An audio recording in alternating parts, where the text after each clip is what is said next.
The best putters in the world get 4 things right when they make putts: a perfect setup, a perfect stroke, a perfect speed, and a perfect direction. Seymour's patented and proven rifle scope technology putting system helps golfers improve all 4 areas. Here's how. First, get in a comfortable posture. Square the face to the target line using the putter's alignment line. Then hide the red dot.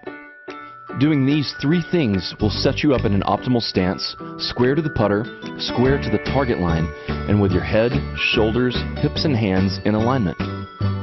Now you're locked onto the target, like radar, free to putt with confidence the same way every time. Take your game to the next level by becoming a great putter with a Seymour.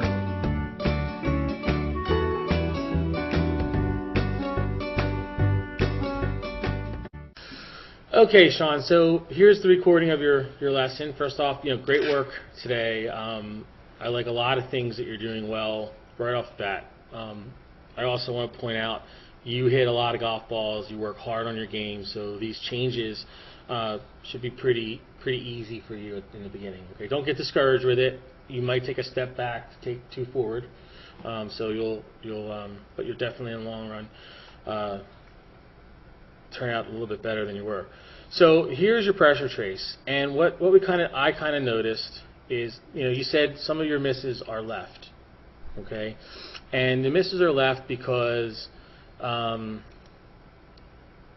swing path of the golf club, if this was your swing path would come very inside to out. That spins the golf ball more left. Okay. Okay. Yeah. So the more inside your golf club goes, the more left your golf ball goes. Okay. Okay. That being said, so it has a direct correlation with your hips and your feet. Or your hips and your weight. So you see, when you make a normal straight back motion, the little white ball goes straight back because you made a lateral linear shift. Now, when you swing down forward, a lot of that weight gets transferred into the toes. Still, right? Yeah. See your 65% right, 90% left. Right? Now 90 and 90 almost, 89, 88. And then you have to kind of, oh wow, I'm really out in front of it. Let me pull back and come left. Yeah. Okay? So the more consistent your weight transfer goes this way, the straighter, right, if your golf ball was here, so the straighter your path of your weight, the straighter the curve of the path of the golf club. Okay. And the less deviation, the more deviation in to out or outside to in is going to cook the ball more left or right. Okay. Right? The more, if this would be your target line, right, and this would be your golf club path, the more your path goes in to out, the more left the ball's going to go. Right? Obviously the other way too. The more the ball goes out to in, the more right the ball's going to go. All right? So you want to have a lot of your golf shots slightly in to out, slightly out to in, right? And they'll give you little tiny baby draws and little fades. Okay. And it has a direct relation. A lot of things. Is there like a shot that should I be thinking about put it a certain way, or should I just be okay with a little baby draw or baby fade?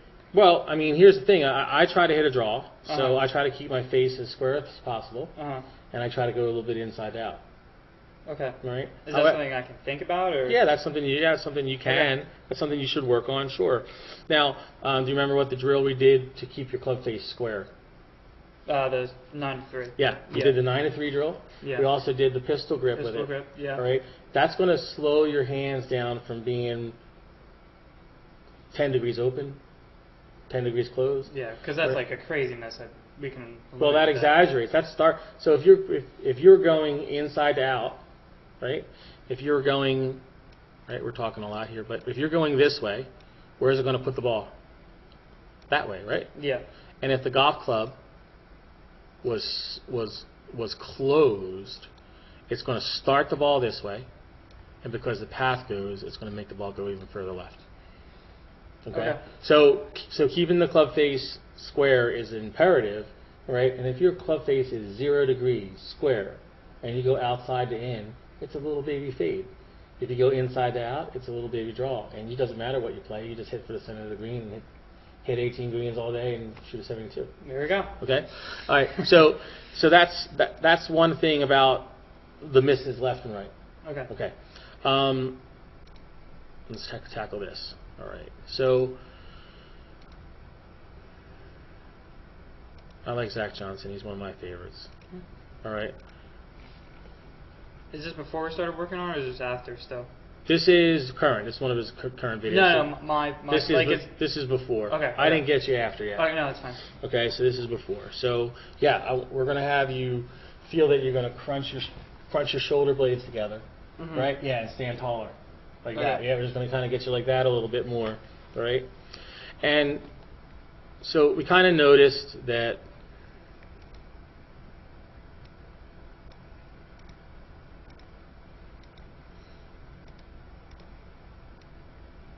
this angle changes a lot. Yeah. All right, you're not that bad there. I think you stand up a little bit, but okay. Look, So that's bad. Yeah. right. That changed.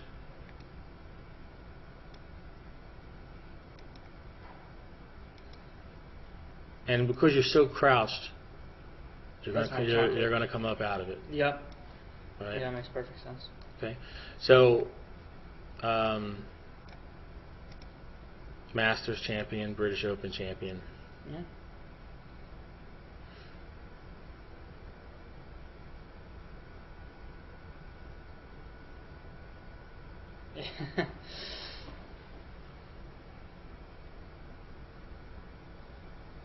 Just about perfect, huh? Right? Yeah. Okay. So they spend a lot of time on that. So, you know, if you're not in the K-Vest and you want to practice at home, do you have a garage? Find a shelf, put a stick on a shelf about shoulder level. You know, so it's stuff like that. Now come up and set up to it. Put your head next to it. No, face up, like this way. Put your right ear on it. There you go. Right, touch it now. Right, now go ahead, get set. Right. So you would actually probably do this, you know, that way. Yeah. But you would put yourself up there, so it would keep your head still, and then you would go make your full golf swings. You know what I'm saying? Okay, yeah. Right, so here, stand up here. So you would find a bed, set up to it, get ready to hit. So you'd find a shelf, you'd stick a stick in the shelf and sit it there. You put your head up against the stick. Go ahead, top of your backswing. Good. All the way down to the follow through. Right? And you never come off the stick. Alright? So, you know, have somebody do it. You can have somebody hold a golf club there, or you can just prop a golf club up there. And that'll help. Alright? And just work on staying level from address, top of your backswing, impact, and follow through. Okay. Right? It's called maintaining spine angle. Okay. And you know, if we just do this for a sec, erase everything.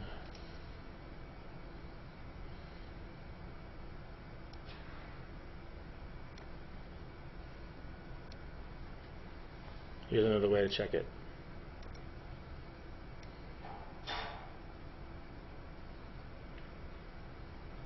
If your butt comes off, you're losing the spine angle. See how close he is to the... Right? Okay. Right, and there's another one. So I always say get your butt up against the wall. You can probably use the fence out on the driving range. Stick your butt up against the fence. And try to keep your right butt cheek touching the fence a little bit longer to the impact area. Right, don't come into it that way. All right, so that's another drill to do. All right. Rory McIlroy is only 5'9", 161 pounds. But in the U.S. Open, he bombed his drives an average of over 310 yards. Our question is, how does a golfer Rory's size get so much length off the tee? The key to generating distance is what's called the kinetic chain, drawing energy from the ground up through the legs, through the torso, into the arms, and into the club. And in the middle of that kinetic chain is a critical link, the hips. And it's Rory's extraordinary hip action that caught the eye of Dr. Greg Rose. At the Titleist Performance Institute, Dr. Rose has worked with many of the world's best golfers, including Rory, using technology to analyze aspects of the golf swing that are difficult to see with the naked eye. Rory's got that beautiful tempo, but as he comes through impact, all of a sudden something very different happens, which makes a lot of us sports science guys look at this and go, wow, what's going on there? If we look at hip speed, most amateurs are around 300 to 350 degrees per second. That's how fast they're rotating. Most tour players are around 550 degrees. Rory gets to this amazing 720 degrees per second on the downswing. What's truly remarkable about Rory's hip acceleration is that it has another gear, reverse. So if I'm looking at anatomy, you got to understand your abdominals, they run diagonally. Those are called your oblique abdominals. They start on your rib cage and they run down to your pelvis. So imagine it's like a rubber band attached to either side, and as that rubber band is contracting, it's going to grab both sides and pull them closer together. So in Rory's case, those abdominals fire so hard, it actually takes his lower body and it actually spins in the opposite direction. Right there, it's actually moving 377 degrees per second the opposite direction, which is just crazy. In other words, for a split second, Rory's hips actually move backward faster than most golfers ever move their hips forward.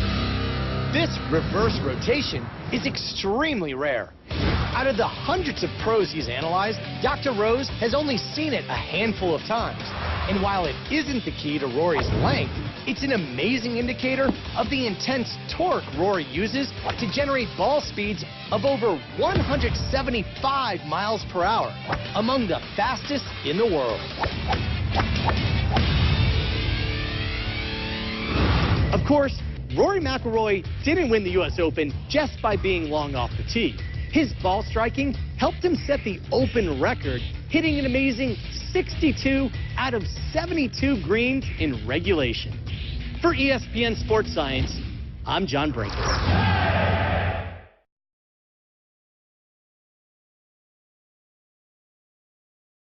Well, the most important thing in a golf swing to me is the movement of the lower body from the top of the swing.